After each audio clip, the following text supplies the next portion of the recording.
το Δήμου Θωμάς, ο υπεύθυνος χοροδιδάσκαλος, θα μας πει δύο λόγια και για την ομάδα, αλλά και για τη δουλειά που κάνουν εκεί στα πολιτιστικά και συγκεκριμένα στην περιοχή της Πάτου. Καλησπέρα σας από εμάς από την Κύπρο.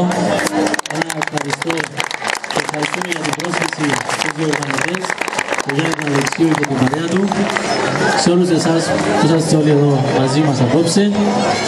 Πολιτισμικό λογογραφικό εργαστήρι γονιών. Ένας σύλλογος ο οποίος ιδρύθηκε πρόσφατα το 2006.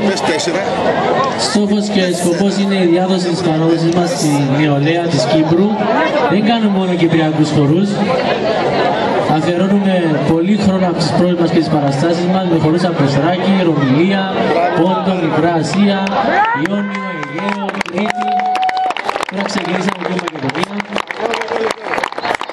Θα στιμούμε όλους όσο μπορούμε.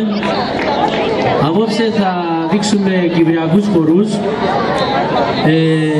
Οι χοροί που θα δείτε είναι σε ελεύθερο μοτίβο, όχι χορογραφημένοι, ούτε μειχτοί, αφού στα χρόνια τα παλιά, τον καιρό της βράκας και της σαγιάς που βλέπετε πίσω μου, οι χοροί ήταν καθαρά ξεχωριστά οι άντρες και οι γυναίκες, ή όπως συνήθως να λέγω στο χωριό μας, οι άνθρωποι και οι ενέτσες. Καλή συνέχεια. Θα δείτε χορούς αντικριστούς πρώτο, δεύτερο, τρίτο από άντρες και από γυναίκες, συρτό από άντρες, συρτό από γυναίκες, αντρικό ζεμπέκικο, την τατσιά και το τρεπάνι και θα κλείσουμε με ένα καλαματιανό. Ευχαριστώ.